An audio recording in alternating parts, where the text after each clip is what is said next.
आमच्या गावातलं एक म्हातारा असं रेल्वेनं पंढरपूरला चाललं. पुढच्या स्टेशनला रेल्वे थांबली. 5 कॉलेजचे पोट्टे मधात शिरले. म्हणले टाइमपास टाइमपास. एक जण म्हणला टाइमपास करायचा, दुसरं म्हणलं काय टाइमपास करायचा. एक जण म्हणला रेल्वेची साखळी वाढायची आणि म्हाताऱ्यावर नाव घालायचं.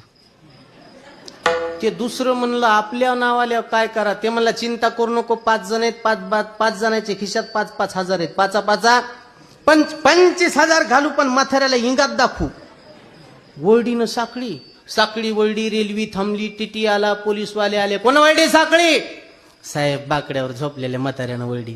साहेब गेले म्हणले बाबा साखळी वळडी का तुम्ही? म्हातारं हुशार होतं. ते म्हणलं हो साहेब मॅच वळडी साखळी. चला जेलमध्ये. ते म्हणला साहेब मी जेलमध्ये येतो पण साखळी कम वळडी विचारा ना. कम वळडी.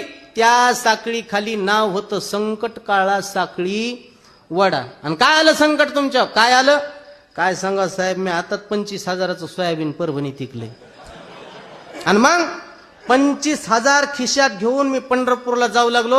ह्या 5 पट्ट्यानं मला मारलंय आणि मै 5,000 खिशात घातलेत. हा काय पुरावा आहे तुमच्यापाशी? काय साहेब मी काय लबाड बोलायला लोक काय राव म्हणला त्याचे खिशे तपासा. इथंच उभा राहतो मी. खिशे तपासले. प्रत्येकाच्या खिशात 5,000 निघाले. 800 पोट्टे झपकिले. चला जेलमध्ये. 1 वर्ष सजा.